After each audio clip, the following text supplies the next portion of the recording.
Bismillahirrahmanirrahim. Assalamualaikum warahmatullahi wabarakatuh. Asyhadu an la ilaha illallah wa asyhadu anna Muhammadan abduhu wa rasuluhu la nabiyya wa la rasulahu ba'dah. Saudaraku yang dirahmati oleh Allah Subhanahu wa taala. Kemarin kita sudah bahas terkait tentang bagaimana sebab anak muda itu terperosok kepada maksiat, terperosok kepada futur dan sebagainya.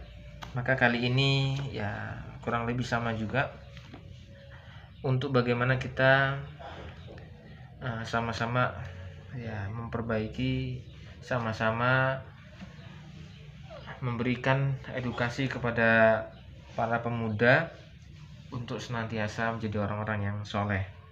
Saudara yang dirahmati Allah Subhanahu wa taala, pemuda ini harus ya memiliki visi dalam hidupnya, saudaraku. Memiliki visi dalam hidupnya, atau boleh juga untuk selalu memperbaiki visi dalam hidupnya. Ya.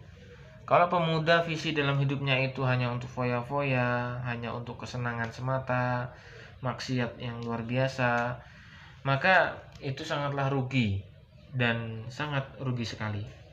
Ya, karena masa muda itu masa dimana semangat itu bisa dibarengkan dengan kekuatannya, dengan kemampuan badannya. Ya, sedangkan kalau sudah masa tua kan, ya badannya sudah capek, sudah lemas. Ya, maka ini perlu untuk bagaimana seorang pemuda itu visinya, tujuannya itu harus jauh. Ya, persoalan hidupnya itu jangan hanya untuk dirinya sendiri, ya, tapi jauh jangkauannya. Bila mana kita teringat dengan sabda Nabi Shallallahu Alaihi Wasallam bahwa beliau memberikan sebuah gambaran, man kana fid dunya hammuhu, barang siapa yang dunia itu adalah tujuan dalam hidupnya, farraqallahu amrahu, Allah akan cerai-beraikan urusannya, ya, waja'ala amrahu baina waja'ala faqrahu baina ilaihi, dan Allah akan jadikan kefakiran ya di pelupuk matanya. Walam ya'tihi minad dunya, dan dunia itu enggak datang ya kecuali illa ma kutibalahu, kecuali apa yang sudah ditetapkan olehnya, oleh Allah Subhanahu wa taala untuknya. Wa man kanatil akhirah, dan barang siapa yang akhirat adalah tujuan dalam hidupnya, niyatahu jama'allahu amrahu, Allah akan kumpulkan urusannya, ya. Wa ja'ala faqrahu wa ja'ala ginahu fi qalbihi, Allah akan kayakan dalam hatinya, ya. Jadi menghadapi persoalan-persoalan itu ya dimudahkan oleh Allah, diberikan kelapangan oleh Allah hatinya, ya. Wa atat sudunya wa hiya ragimatun, dan datangnya dunia itu kecuali dengan keadaan, maksudnya datangnya dunia itu dengan keadaan yang hina. Nah, ini perlu ya, pemuda saat ini dan saat esok itu perlu sekali dan sangat wajib untuk bagaimana memahami visi dalam hidupnya, tujuan dalam hidupnya, dan juga ditambah terus ya diperbarui. Ya, kita juga gitu. Kita memperbaiki visi dalam hidup kita. Ya, bila mana mungkin kita di waktu-waktu yang kemarin, yang telah lalu, yang telah kita lewati itu berbuat maksiat dan sebagainya, maka kita berbenah, lalu membuka lembaran-lembaran yang masih putih di depannya sebagaimana buku. Buku ini kan kalau sudah terpakai kan dia ini ya, ada tulisannya, ada coretannya. Tapi buku yang masih terbuka lebar bagus ya, maka akan buku yang putih, yang itu masih ada kesempatan untuk beramal soleh, masih ada kesempatan untuk memperbaiki diri, masih ada kesempatan untuk memperbarui tujuan dalam hidupnya.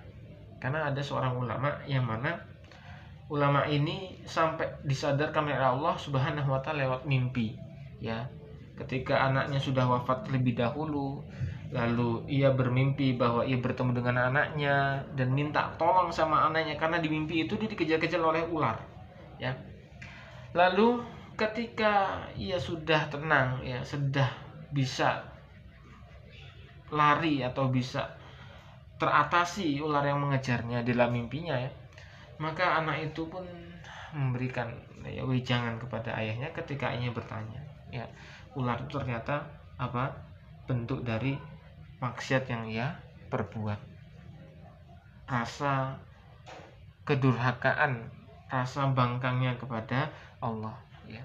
Maka saudara kenal mati Allah Subhanahu wa taala, Allah berikan kesadaran, Allah berikan hidayah, ya.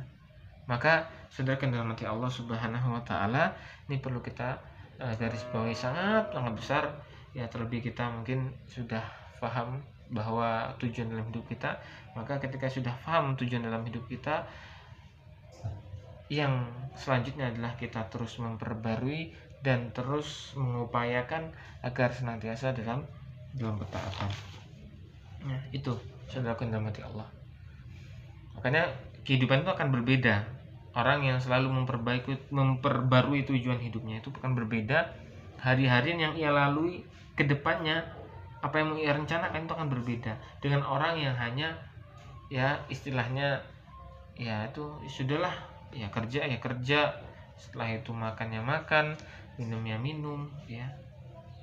Maka perlu dan sangat terus perbarui. Kerjanya kita niatin awal untuk menafkahi keluarga kita, niatkan awal untuk bagaimana membantu orang-orang yang kesusahan, ya. Lalu apa? Sholatnya, lalu apa? Sedekahnya, itu semuanya akan hebat, akan memberikan pahala yang sangat besar manakala dilakukan dengan cara memperbarui terus menerus, ya, meniatkan dengan sangat. Nah, itu insya Allah ya, akan menjadi efek yang sangat luar biasa, ya. Jadi ada sebuah ungkapan dari seorang, ya, ustadz, ya, dari seorang mudir atau direktur sebuah sekolah atau sebuah madrasah atau sebuah pondok, ya. Beliau menyatakan bahwa jadidu niyatakum, ketika beliau menasihati kita seorang santri, beliau menasihati kita itu terus menerus beliau nasihati dengan ungkapan, yaitu nasihatnya adalah jadidu niyatakum, perbaiki niatmu. Itu terus beliau sampaikan, tidak hanya satu kali dua kali, ya. Jadi kita diminta oleh beliau, disarankan oleh beliau untuk senantiasa memperbarui niat, ya. Saudara yang dirahmati Allah, mudah-mudahan ketika kita memperbaiki niat terus menerus, memperbaiki visi dalam kehidupan kita, ada perubahan yang sangat signifikan, ya. Jadi tidak hanya berlalu begitu saja hari demi hari tanpa ada yang namanya perubahan-perubahan yang sangat signifikan sekali. Saudara yang dirahmati Allah, mudah-mudahan yang sedikit ini bermanfaat, ya. Di-share manakala ini adalah sebuah kebaikan, dan ajak kepada orang-orang yang soleh, orang-orang yang baik, orang-orang yang belum dalam kebaikan, ajak untuk senantiasa dalam kebaikan, karena hidup kita ini hanya singkat, saudaraku. Sebagaimana pesan Nabi SAW, ya, aksaruhum lil mauti dzikron wa ahsanuhum lima ba'dahu isti'dadan ulaikal aqyas. Orang yang cerdas itu adalah orang yang memperbanyak ingat kematian dan mempersiapkan bekal untuk menghadap kematian tersebut. Mereka itulah adalah orang-orang yang akyas, orang-orang yang cerdas. Maka mudah-mudahan kita menjadi orang-orang yang cerdas. Barakallahu fikum. Kita tutup dengan bacaan kafaratul majlis. Subhanakallahumma wa bihamdika asyhadu an la ilaha illa anta astaghfiruka wa atubu ilaik. Akhir kalam, assalamualaikum warahmatullahi wabarakatuh.